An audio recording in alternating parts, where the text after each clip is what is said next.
ఈ మాటలు ఇక్కడ విడిచిపెట్టి వెళ్ళిపోయావు అనుకో, నష్టపోయేది ఎవరో కానీ.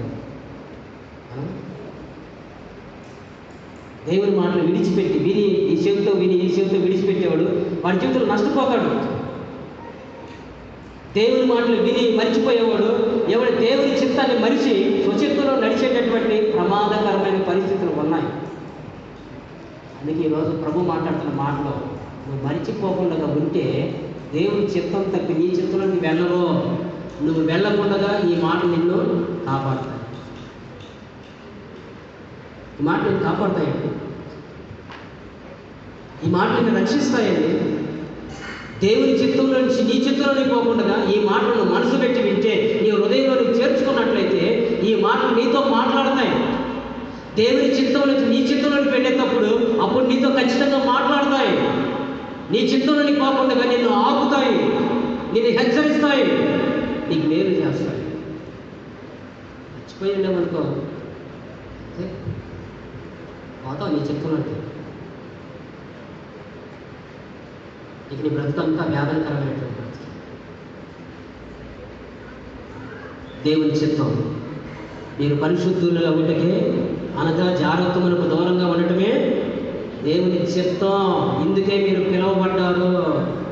ఏంటయ్యా దేవుని చిత్తం అంటే? పాపానికి దూరంగా ఉండి పరిశుద్ధంగా బ్రతకటమే దేవుని చిత్తం. అలా బ్రతికితే నెమ్మదిగా ఉంటాం. నిజమేనండి, మనం పరిశుద్ధంగా ఉన్నప్పుడు మన లైఫ్ ఎంత నెమ్మదిగా ఉంటుందండి.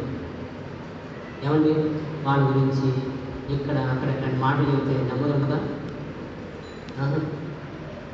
మన నోరు తెలిసి వాళ్ళని నా మాటలు కాని మాటలు మాట్లాడితే ఏం నెమ్మది ఉంటుందండి?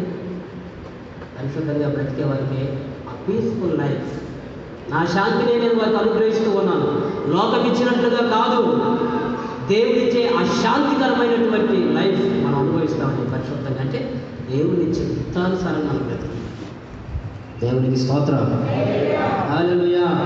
మరొక విషయం కూడా ఏమంటే మీరు చూస్తారు, యేసుక్రీస్తు నా చిత్తాన్ని నేను నెరవేర్చుకోవడానికి రాలేదు, నా తండ్రి చిత్తాన్ని నెరవేర్చడానికి నేను వచ్చాను. నా ప్రియమైన దేవుడు అలా వచ్చినటువంటి ప్రభుని యేసుక్రీస్తు ఏమంటే ఆ గత్సేమనే తోటలో తండ్రి చిత్తాన్ని నెరవేర్చాడు.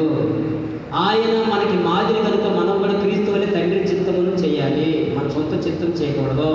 తండ్రి చిత్తం ఏంటంటే పరిశుద్ధుల గుడికే, అనగా జారత్వానికి దూరంగా ఉండడమే దేవుని చిత్తం, పాపానికి దూరంగా ఉండడమే దేవుని చిత్తం.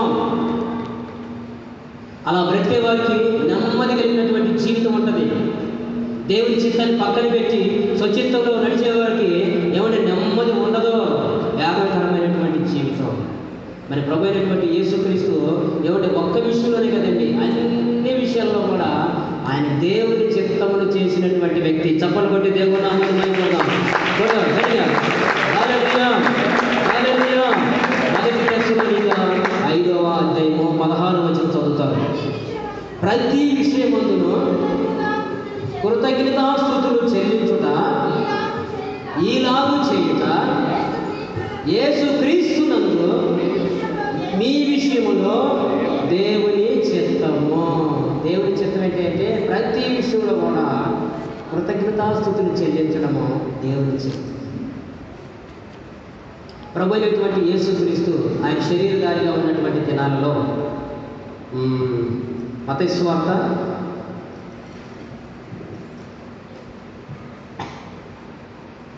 15వ అధ్యాయము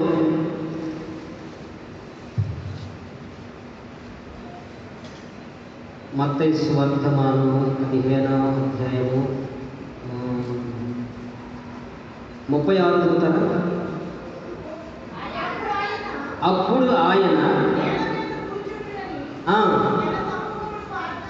జన సమూహమునకు ఆజ్ఞాపించి ఆ 7 రొట్టెలను ఆ చేపలను పట్టుకొని కృతజ్ఞతాస్తుతులు చెల్లించి వాటిని విరిచి తన శిష్యులకి ఇచ్చెను. శిష్యులు జనసమూహమునకు వడ్డించిరి.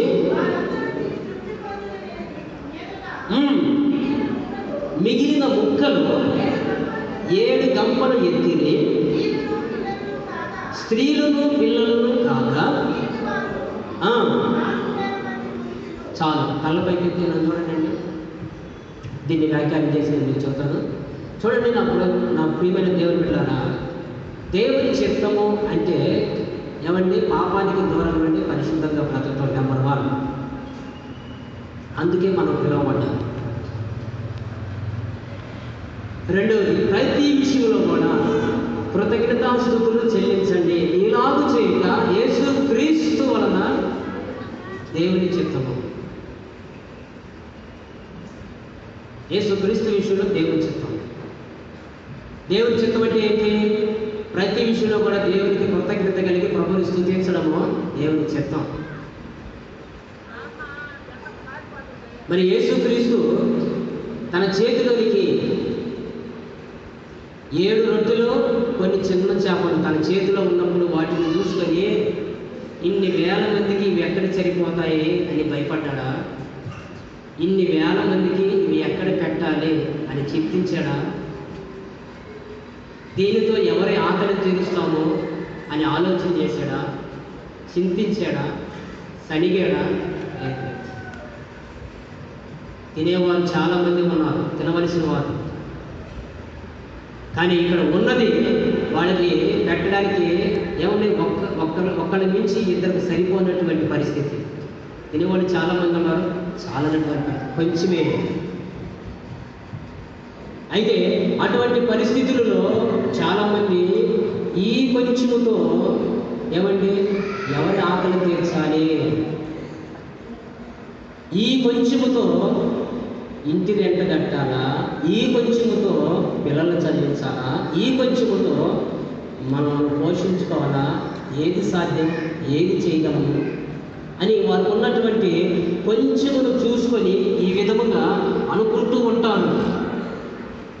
ఈ విధముగా సనుకుంటూ ఉంటారు కొంతమంది. కనుక అటువంటి పరిస్థితుల్లో ఆ కొంచెమును చూసుకొని చేయవలసిన దానిని మర్చిపోతారు కొంతమంది. చేయకూడనటువంటి వాటిని సనుగులు, సంశయాలు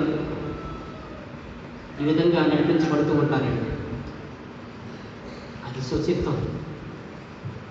ఈ కొంచెముతో నేనేం చేయగలను, ఈ కొంచెముతో ఏమండి నేను ఇల్లు రెంట్ కట్టాలా, పిల్లలు చదివించాలా, పోషించాలా, ఏం చేయాలి, ఈ కొంచెంతో ఎలా ఎలా ఎలా అని అనుకోవడం మన స్వచిత్తం. ఈ స్వచిత్తం పక్కన పెట్టేసేసి నా ప్రియమైనటువంటి దేవుని బిడ్డలారా, ప్రభు అయినటువంటి యేసు క్రీస్తు తన చేతిలో కొంచెమే అయినప్పటికీ కూడా వాటిని చేతితో పట్టుకొని ఏం చేశాడండి? ప్రతి విషయంలో కూడా మీరు దేవునికి కృతజ్ఞతాస్తుతులు చెల్లించండి, ఈలాగు చేయట దేవుని చిత్తము. యేసయ్య మరి ఇక్కడ అక్కడే కాదు, ఇక్కడ కూడా అంటే ప్రతి విషయంలో కూడా యేసయ్య దేవుని చిత్తం చేస్తూ ఉన్నాడు.